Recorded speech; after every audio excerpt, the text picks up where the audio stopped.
আইনুন রাআত ওয়ালা উযুনুন সামিআত। জান্নাতের খাবার এমন নিয়ামত, এমন দুনিয়ার কোনো চক্ষু নাই যে তার চক্ষু দিয়ে এরকম খাবার দেখেছে, এমন কোনো কর্ণ নাই যে এই খাবারের বিবরণ শুনেছে। কথা ঠিক কিনা? গোয়েন্দা পুলিশ গিয়ে বলতেছে, বাচ্চা এত পাহারাদার বসাইলাম, এরপরে ভিতরে গিয়ে দেখি যে যা খাইতেছে এই খানা পিনা আমাদের আরব দেশে কোথাও নাই। বাচ্চাকেও রাখছি তাকে কষ্ট দেওয়ার জন্য, আর আছে খুব কি আরামে। কথা কন না কেন? দিছে শুকুরি গোশত দিয়ে আর মদের বোতল দিয়ে বেঈমান করার জন্য। মদও পান করে না, শুকুরি গোশতও খায় না, খাইতেছে আরামের খানা। এত আরামে রাখার কোনো প্রয়োজন নাই, তাকে নিয়ে আসো। জবান খুলে কেন সুবহানাল্লাহ। আপনারা অনেকেই বাহিরে দাঁড়ানো আছেন, ভিতরে একটু জায়গা আছে, হয়তো কষ্ট করে বসলে মাহফিল প্রায় শেষ দিকে, আপনারা ভিতরে এসে আসন গ্রহণ করে বসে যান। শেষের দিকে তাবারুক আছে, পরে সিন্নি আছে, সবাইকে যেন সকলকে যেন দিতে পারে, সহজে দিতে পারে। আমি সবাইকে ভিতরে আসার জন্য অনুরোধ করছি। আমরা মাহফিলের শেষ দিকে চলে এসেছি, সকলে ভিতরে চলে আসে। আল্লাহ পাক সকলকে বসার তৌফিক দান করেন, আমিন দেন, জোরে করেন আমিন। দেখেন সাহাবী এই নাজ নিয়ামত খাওয়ার পরে বাদশা তাকে কি করছে, সিংহাসনে ডেকে নিয়ে আসছে। সিংহাসন আসার পরে বাচ্চাকে, মান আতামাকা ইয়া আব্দুল্লাহ, আব্দুল্লাহ তোমাকে এত খাবার কে খাওয়াইছে? আপনারা বলেন তো কে খাওয়াইছে? সকলে জোরে কইতে হবে, কে খাওয়াইছে? ওই আল্লাহ এখনো আছে না নাই? একটু জোরে কর। আমার গ্রামের একটা কথা শুনে আপনাদের কাছে। বুড়া বয়সে একজন চাচা ছিল, একটু মানে মুরব্বী টাইপের।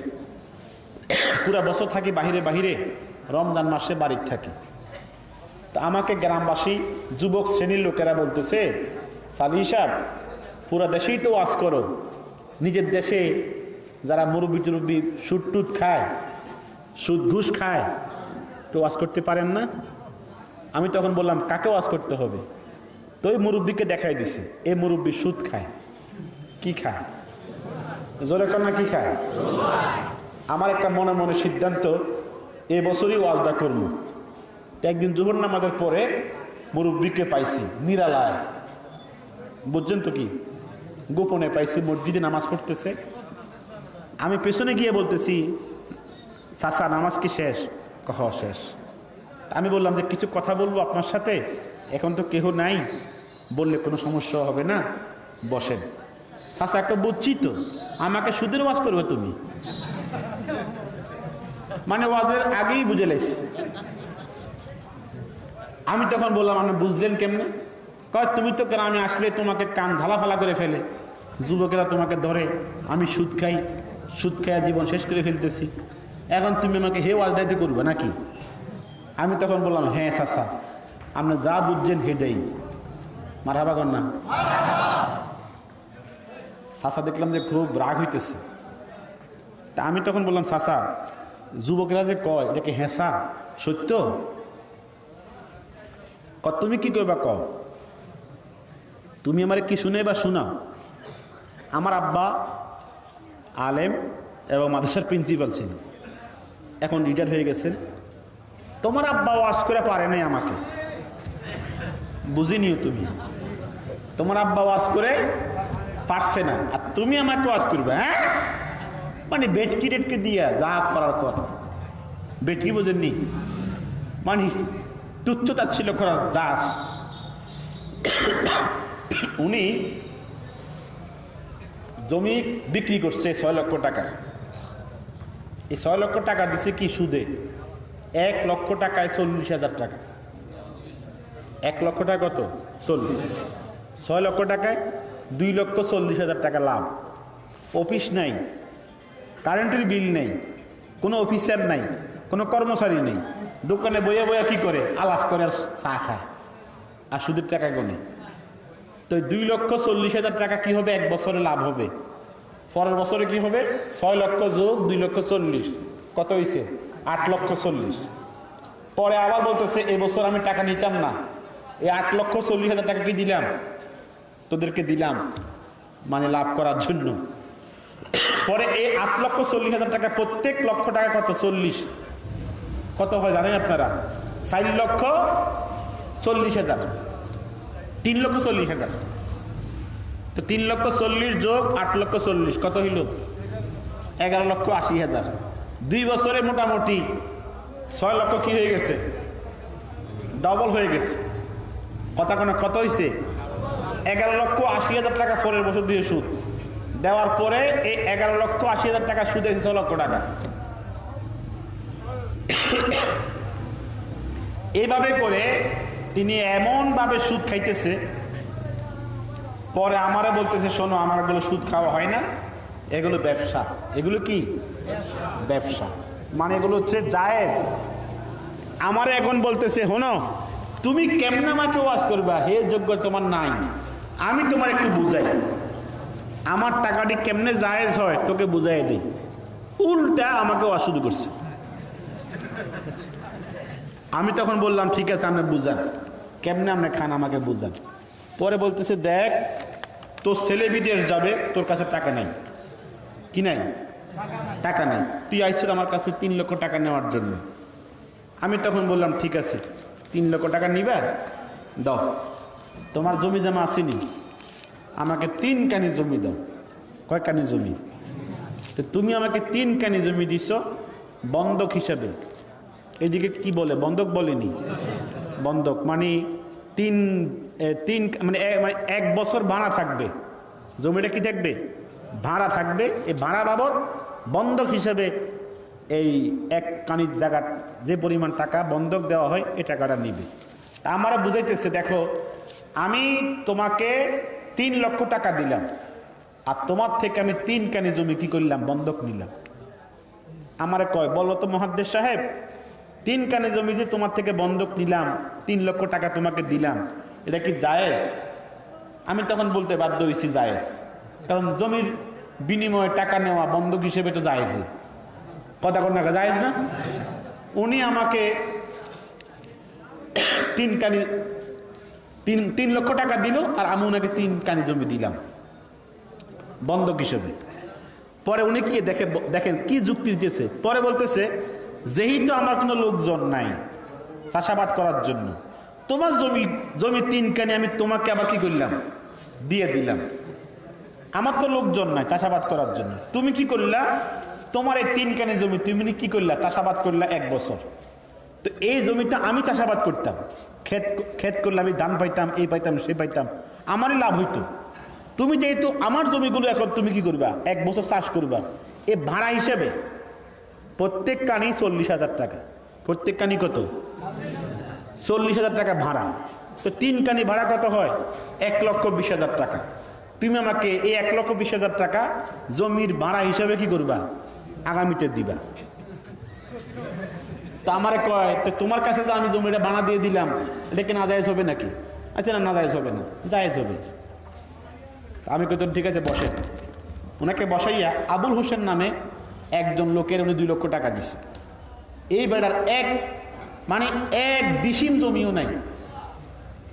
কথা বুঝেননি? উনার 1 শতক জায়গাও, শুধু বিটের জমি আছে, মানে বাড়ির জমিটা আছে, আর কোনো ক্ষেত খামার নাই। উনাকে ফোন দিছি, উনাকে 2 লক্ষ টাকা দিছে। উনাকে আনছি সরাসরি হাতে না ধরার জন্য আর কি, চালাক মানুষ তো। আমি বললাম যে আপনি যে উনাকে 2 লক্ষ টাকা দিছেন, উনি আপনাকে কয় কানি জমি দিছে? 2 কানি জমি দিছে। তা আমি তখন বললাম যে আবুল ভাই আপনাকে জমি আছে? জমি নাই। তা আমি কোন জেঠা আপনি যে ওনার থেকে 2 কানি জমি নিয়েছেন বন্ধক, ওনার তো জমিই নেই। না থাকলে কি আমার দোষ নাকি? খেয়াল করে দেখেন, না থাকলে কি আমার দোষ? তাকে আমি জমির বাবদ কি করছি? 2 লক্ষ টাকা দিছি। 1 কানি জমি কত? 1 লক্ষ টাকা। 2 কানি জমি কত? 2 লক্ষ টাকা। তা আমি তখন বললাম যে আপনি আবুল হোসেন থেকে 2 লক্ষ টাকার জমি বন্ধক নিয়েছেন, ও তো জমিই তো নাই, বন্ধক দিছে কি? না থাকলে হের গুণ হবে। না থাকলে কি হের জমি নাই কেন? তার গুণ হবে, আমার গুণ হবে কেন? এখন দেখেন, না থাকলে কি আমার গুণ হবে? তার জমি নাই কেন? সেই টাকার জন্য আসে কেন আমার কাছে? আমি তখন বললাম আপনার নিকটে টাকা আসছে, আল্লাহ আপনাকে টাকা দিছে, এই টাকাটা তো আপনি কি করতে হবে? শরীয়তের আলোকে কি করতে হবে? খরচ করতে হবে। তো যে মিয়ার জমি নাই আপনি জানেন, তাহলে বন্ধক নিছেন কি? কয়রে ধরে নিছি, দেখি করছি, ধরে নিছি যে তার 2 কেজি জমি আছে, ধরে নিছি। এরপরে ধরা হয়ে গেছে আমার সাথে। পরে কখনো এ সমস্ত মাসালা দিয়া আমাদেরকে আটকাতে পারত না। এগুলো চলে, এগুলো কি সচরাচর এখন চলে, তোমাদের ফতুয়ায় এগুলো বন্ধ হবে না। তা আমি তখন বললাম যে ঠিক আছে, আপনার চালান, আপনি ধরা খাইছেন তো এটা বোঝা গেছে। যে মিয়ার জমি 100 নাই, হের থেকে আমি 2 কেজি জমি বন্ধক নেন কেমনে? তার জমিই তো নাই। কথা কোন ঠিক কিনা? বন্ধক জায়েজ হলেই না তারপরে কি হবে, ওই 1 বছরের ভাড়াটা কি হবে? জায়েজ হবে। জমি নাই, বন্ধক দিল কি আর ভাড়া দিল কি? টাকার কি হয়েছে? ভাড়া হয়েছে, টাকার ভাড়া হয়েছে। টাকার ভাড়া কি জায়েজ? কথা কোন না? টাকার ভাড়া জায়েজ নাই, জমির ভাড়া জায়েজ। জমি নাই, ভাড়া দিল থেকে? এইভাবে আকাম কুকাম কইরা সম্পদের মালিক হয়েছে। পরে ওয়াজ শুনছে না, পরে বলতেছে শোনো, এ ওয়াজ আমাদের সামনে কইরো না, বাইরে গিয়ে কইরো। তো যাকে আল্লাহ পাক হেদায়েত দিবে না, সে সরল পথ বুঝবে না। এমন কিছু লোক মানে একবারে খুব শক্ত, মানে বুঝিও বোঝে না, এরকম প্রকৃতির লোক আছে না নাই? কথা কোন আছে না নাই? আপনারা বলেন তো, এই লোকটা মরার সময় কি এই সম্পদগুলো নিয়ে যেতে পারবে? জোরে কোন পারবে? এই সাহাবীও হারাম থেকে বাঁচার জন্য আল্লাহর নিকটে যখন সংকল্প করেছেন, আল্লাহ পাক হেফাজত করেছেন। সাহাবী যখন আসছে সিংহাসনে, বাচ্চা বলতেছে তোমাকে আর শাস্তি দেব না, তুমি পারলে আমাকে একটা চুমা দাও, তোমার চুমা খাইতে পারলে আমার জীবন ধন্য হয়ে যাবে। কোন বাচ্চা বলেন তো? খ্রিস্টান বাচ্চা। আব্দুল্লাহ বলে ইন্নী তাইয়্যিব ওয়া ইন্নাকা নাজাস, আমি হলাম পবিত্র, তুমি হচ্ছ অপবিত্র, নাপাক, তোমার কপালে আমার ঠোঁট দিয়া চুমা দেওয়া যাবে? জোরে কোন যাবে? বাচ্চাকে দিলে কি হবে? দেও না, তোকেও আমি কি করবো? মুক্তি দিয়ে দিব। 300 জন মুসলিম সাহাবী জেলখানায় আছে, ওদেরকে মুক্তি দিয়ে দিব যদি আমাকে একটা চুমা দাও। তখন তিনি বললেন তোমাকে চুমা দেওয়া যাবে না, ইসলাম হারাম করেছে। তারপরও 300 সাহাবী মুক্তি পেয়ে যাবে একটা চুমা দিলে, একটা হারাম কাজ করলে। তারপরও এই হারাম কাজটা করলে 300 মুসলমান নিরাপত্তা পাবে। এর জন্য আমি একটু চিন্তা ভাবনা করে আগামীকালকে ইনশাআল্লাহ আপনাকে বলবো। জোরে কেন সুবহানাল্লাহ। চলে গেলেন তিনি কি জেলখানাতে। 300 সাহাবী নিয়ে তাহাজ্জুদ পড়ে দোয়া করতেছে, আল্লাহ এই বাচ্চারে চুমা দিলে 300 সাহাবী মুক্তি পেয়ে যাবে, তার কপাল নাপাক, আমার ঠোঁট পাক, চুমা দেওয়া যায় না, এখন কি করি? আল্লাহ তুমি সাহায্য করো। ওই দিন রাত্রে আমার নবীজিকে স্বপ্ন দেখতেছি। নবীজির ইন্তেকাল 7 বছর আগে। হায়াতুন নবী, জিন্দা নবী, উম্মতের সাথে যখন দেখা দেয় ঈমান অবস্থায়, আমার নবীজির উম্মতের সাক্ষাতের কারণে ওই উম্মতের জন্য জাহান্নাম হারাম হয়ে যায়, জান্নাত ওয়াজিব হয়ে যায়। আজকে আহলে হাদিসের ভাইরা বলে ঈমানদার নবীজিকে স্বপ্নে দেখলে জাহান্নাম হারাম হয়, এটা বুয়া হাদিস, জাল হাদিস। আপনাকে জাল মনে করেন নাকি? আমরা নবীজিকে স্বপ্নে দেখতে চাই কি চাই না? হাত তুলে কোন চাই কি চাই না? স্বপ্নে দেখলে জাহান্নাম হারাম হয়ে যায়, ঠিক না ব্যাঠি? কথা কোন ঠিক না ব্যাঠি? এখন নবীজিকে স্বপ্ন দেখতেছে, নবীজি বলতেছে আব্দুল্লাহ ওই বাচ্চার কপালে চুমা দেওয়া যাবে না, এটা হারাম, সবসময় হারাম, ঠিক নি? হারাম তো সবসময় কি হারাম। তবে একটা কৌশল অবলম্বন করবা, কালকে সকালে গিয়ে বলবা দেখে নবীজি উপকার করতেছে। 21 সালেও আপনার ঘরে আমার নবীজি, আমার ঘরে আপনার ঘরে এসে স্বপ্নে আপনার মুসিবতের জন্য কোনো কিছু বলে গিয়ে উপকার করতে পারে কি পারে না? তো হাত তুলে কোন পারে কি পারে না? কষ্ট হচ্ছে আপনাদের? আরে বাবা, আমাকে পাবেল ভাই দাওয়াত করেছে, ইউটিউব, ফেসবুক, পুরো দেশে ওয়াজ নসিহত ভাইরাল, গোটা পৃথিবীতে ভাইরাল। ওয়াজ ভালোই করি, আজকে বাড়তেছিল। আমার আজকের 20% ওয়াজ করার মানে হচ্ছে না। স্বাস্থ্য খারাপ থাকলে যা হওয়ার কথা। আমি আজকে শুনেছি আমার পূর্বের জন্য একই অবস্থা, আমারও একই অবস্থা। আপনার মনে কষ্ট নেবেন না, কষ্ট করে কথাগুলো বলতেছি, আল্লাহ যেন কবুল করে। জোরে কন্যা আমিন। তো এখানে যে সর্বশেষ নবীজি বলতেছে, তুমি কালকে গিয়া বাচ্চাকে বলবা তোমার কপালে চুমা দিলে 300 জন সাহাবী মুক্তি পেয়ে যাবে। চুমা দেওয়া হারাম কাজ, তোমার কপালে চুমা দেওয়া যাবে না, তবে তোমার কপালে থুতু দেওয়া যাবে। কি দেওয়া যাবে? থুতু দিলে কি হবে? আমার ইসলাম বলে তোমার কপাল নাপাক, আর নাপাক জায়গাতে থুতু দেওয়া ইসলামের কাজ। কথা কোন ঠিক কিনা? কপালে থুতু দেব, তবে দেওয়ার সময় ঠোঁট লাগাইয়া দেব। যখন ঠোঁট লাগাবো তোমার নিয়ত করে নিবা তোমাকে আমি চুমা দিতেছি, আর আমি তো তোমাকে ইচ্ছে করে একবারে নিয়ত করে থুতু দিতেছি। এই জন্য যে তোমার কপাল নাপাক, তুমি কাফের, তুমি মুশরিক, ঠিক কিনা বলে? আমি তোমাকে থুতু দেব, আমার নিয়ত থাকবে থুতু, আর ঠোঁট লাগাই দিব যখন মনে করবা তোমাকে চুমা দিছি। সকালে প্রস্তাবটা দিবা। হুজুর কি করতেছে? কৌশল, সিস্টেম বাতলাইতেছে। মারহাবা করতেন না? মারহাবা। সকালে গিয়ে বাচ্চাকে বলে, বাচ্চা তুমি প্রস্তাব দিছো, এত ডাইরেক্ট না করন যায় না। ডাইরেক্ট কি করন জানো? না করন যায় না। তো তুমি বলেছো তোমার কপালে চুমা দিলে 300 সাহাবী মুক্তি পেয়ে যাবে। তোমার কপালে চুমা দেওয়া ইসলাম কি করে না? জায়েজ রাখে না। তো তোমাকে দিতে হইলে একটু থুতু দিতে পারি, থুতু, আর দেওয়ার সময় ঠোঁট লাগাইয়া দিমু, মনে করবা তোমাকে চুমা দিচ্ছি। এতে আপনি রাজি হলে পরে আমি আসি।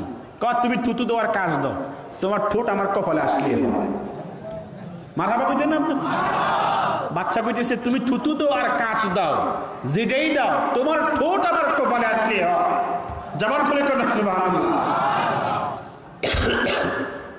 বাচ্চা কয় তোমার যেহেতু চুমা নিমু, একটু সুন্দর করে পরিবেশ করে অনুষ্ঠান করে নেই। সবাইকে ডাকাইছে থুতু নেওয়ার জন্য, কি পরিবেশ করতেছে। এবার সামনে হাজার হাজার লোক, ডান দিকে বাম দিকে ওজির ওজারা, গভর্নর পরিষদ। আব্দুল্লাহ কয় তখন সুযোগ জন হয়েছে, দিমু বেশি করে দিমু, ফালাইতাম না। সকাল থেকে জমা করতেছে, মুখ ভরে গেছে। মারহাবা হাদিয়ে দিবে আব্দুল্লাহ কারে? বাচ্চারে। তখনকার সময় মুসলমানদের থুতুর দাম ছিল, আর বর্তমান সময় মুসলমানদের রক্তের দামও নাই। কথা কন নাকি আপনারা? রক্তের দামও নাই এখন মুসলমানদের, ঠিক না ঠিক? আব্দুল্লাহ কয় দিমুজন দিমু বেশি করে দিই, জমা করতেছে। বাচ্চাকে আসো দিয়ে যাও। আসলে কি দিব এখন? চুমা না থুতু? কথা কন না, কইতে হারে না চুমা দিয়ে যাও। কথা তো হয়েছে চুমানো, থুতু দিয়ে যাও। কথা কন ঠিক কিনা? আব্দুল্লাহ দিছে এমন দেওয়া, পুরা ঢালে দিছে, যদ্দু ছিল ভিতরে সব, কপাল সাদা, নাক দিয়ে বাইয়া পড়তেছে। মারহাবা কইতেন না? জোরে কর না মারহাবা। দূরের থেকে তারা দেখে না, কি রে কি চুমা দিল নাকি থুতু দিল, দূর থেকে বোঝা যায় না। ডান দিকে যারা অজির ওজারা, এরা তো দেখতেছে সব থুতু, সব কি থুতু। এরা সেটি গেছে আর আগে গেছে, আব্দুল্লাহ তুই দিছুত কি? দিবি চুমা, দিছুত থুতু। বাচ্চাকে সেটতো না, আমি না জানি কি দেওয়ার জন্য চুক্তি হয়েছে। কথা কন ঠিক কিনা? তোমার রাগ হইও না, তোরা কত বড় চোর আমার জানা আছে। তোদের সকলকে একত্র করলো আব্দুল্লাহ থুতুর দাম হইতো না, ঠিক না ঠিক? তোরা কত বড় সিটিং, আমার মন্ত্রী রয়েছ, তোদের সবাইকে একত্র করলো তো আব্দুল্লাহ থুতুর দাম হইতো না। লাফালাফি করো কেন? আমি এত সব বরকত একত্র নিব কেন? তোমরাও নিয়ে যাও, বরকত মাখো, তাবারুক লাগাও, জীবন ধন্য হয়ে যাবে, ঠিক কিনা বলে? মুসলমানদের রক্তের মধ্যে দাম আছে, থুতুর মধ্যে দাম আছে, ঠিক না ঠিক? অনেকে রক্ত ঝরায়, মুসলমানদেরকে মারে, কিন্তু আমরা মনে করি যে বেহুদে যাচ্ছে না। রক্ত ঝরলো, এ রক্তেরও দাম আছে, ঠিক না ঠিক? কথা কোন ঠিক না ঠিক? আব্দুল্লাহ থুতু দিয়া ঠোঁট লাগাইয়া যাচ্ছে 300 জন নিয়ে, সাহাবা একরামদেরকে নিয়ে মদিনার দিকে। মারহাবা কোন? জোরে কর না মারহাবা। একবারে মদিনা হাজির। ওমর তখন খলিফা, প্রেসিডেন্ট ওমর, মদিনার প্রেসিডেন্ট। তিনি বললেন, রোম দেশে মুসলমান গ্রেপ্তার হলে তো এক নিরাপদে আসতে পারে না। এখন বর্তমান আমেরিকার যিনি প্রেসিডেন্ট, কি জো বাইডেন, তার যেরকম ক্ষমতা গোটা পৃথিবীর উপরে, ওই সময়ে রোম সাম্রাজ্যের প্রেসিডেন্টের ক্ষমতা ছিল গোটা পৃথিবীর উপরে। জোরে কন্যা সুবহানাল্লাহ। ওমর বললেন, তুমি এত নিরাপদে সবাইকে নিয়ে হাজির হয়ে গেছো কেমনে? আব্দুল্লাহ বলতেছে, এত সহজে আসি নাই, আমার উপরে পরীক্ষার পর পরীক্ষা, সমস্ত মুসিবত আমার উপর চাপিয়ে বসেছে, সর্বশেষ আমার আল্লাহ আমাকে সাহায্য করেছে। ঠিক কিনা বলেন? ইমানদার হারাম থেকে বাঁচতে পারবে না যদি আল্লাহ সাহায্য না করে। কথা কোন ঠিক কিনা? আমরা সুদ থেকে ঘুষ থেকে বাঁচতে চাই কি চাই না? আল্লাহকে সাক্ষী করেন, হাত তুলে কর। সকলে সুদ থেকে ঘুষ থেকে বাঁচতে চাই কি চাই না? জবান খুলে কোন চাই কি চাই না? আল্লাহ আমাকে হেফাজত করুন, জোরে কোন আমিন। ওমর তখন বললেন, তুমি কিভাবে আসছো? আব্দুল্লাহ বলতেছে, আমি এত সহজে আসি নাই, আমার উপর অনেক পরীক্ষা এসেছে। সব বক্তব্যের পরে ওমর শুনে আশ্চর্য হয়েছে, চোখের ফানি ফেলে ক্রন্দন শুরু করেছে। ওমর বলেছে, আমি এই পরীক্ষায় সরাসরি উপস্থিত থাকলে আমি পাশে করতে পারতাম, ফেলে করতে পারতাম। আমার বিশ্বাস তুমি আব্দুল্লাহ আমার থেকেও ভালো মানুষ। জবান খুলে কোন সুবহানাল্লাহ। ইয়া আব্দুল্লাহ ওয়াজ্জি জুবহাতাকা, হে আব্দুল্লাহ তুমি আমার অধীনস্থ, তোমার কপালটা আমার সামনে ধরো। উকাব্বিলুকা আশরা মাররা, আমি তোমাকে 10টা চুমা দিব। জবান খুলে কোন সুবহানাল্লাহ। কটা বাজে? আমি তোমাকে 10টা চুমা দিব। কে বলতেছে? ওমর, প্রেসিডেন্ট বলতেছে। তখন আব্দুল্লাহ বলে, আপনি আমার খলিফা, আপনি আমাকে চুমা দিবেন দেওয়ার কথা, ঠিক না? ঠিক। ওমর তখন বলেন, আমি তোমাকে জন্য চুমা দিব, আমার মনে হয় তুমি আমার থেকে বড় মুত্তাকিন, তুমি হারাম থেকে বাঁচতে পেরেছো, হারাম থেকে নিজেকে পরহেজ করেছো। আমার অন্তর বিশ্বাস করে তোমাকে 10টা চুমা দিলে হাসরের মাঠে এই চুমা আমার জন্য নাজাতের ফয়সালা হয়ে যাবে। জবান খুলে কোন সুবহানাল্লাহ। আর একটু বয়ান আমার সামনে বাকি আছে, এটা শেষ করবো একটু পরে। এটা শেষ করে হাদিসটা ফিনিশিং দিয়ে আমি আপনাদের সকলকে নিয়ে মিলাদ পড়ে, দুরূদ শরীফ পড়ে, আখিরি দোয়া করে, সিন্নি গ্রহণ করে, তাবারুক গ্রহণ করে বিদায় আরজ হব। আল্লাহ পাক সকলকে তৌফিক দান করুন। জবান খুলে কোন আমি। আর একটা দাওয়াত করতেছি, আমাদের কুমিল্লা পর্যটন কেন্দ্র আছে, মানে পিকনিক করার জন্য কুমিল্লা ক্যান্টনমেন্ট আপনার অনেক সুন্দর সুন্দর জায়গা আছে। আপনারা হয়তো গিয়েছেন, সেখানে বার্ড নামে একটা জায়গা আছে। কি বার্ড? Cantonment bird. সেখানেও অনেক সুন্দর সুরম্য পাহাড়ের উপরে সুদর্শন জায়গা আছে, দেখার জন্য তামাম বাংলাদেশ থেকে লোকেরা যায়। দাওয়াত করে গেলাম, যদি কেউ কুমিল্লা যান, বেড়াতে যান, আমাদেরকে জানাবেন, গিয়া আপনাদেরকে সময় দেওয়ার চেষ্টা করব। যদিও ব্যস্ত মানুষ, তারপরও সিলেটের লোক যখন যাবে একটু সময় দেওয়া যাবে না ইনশাআল্লাহ? জোরে কেন যাবে না? এছাড়াও আমাদের দেশে আমি যেখানে চাকরি করি একটা প্রসিদ্ধ দরবার, সোনাকান্দা দরবার, অনেক বড় দরবার, সারসিনা, ফুলতুলি,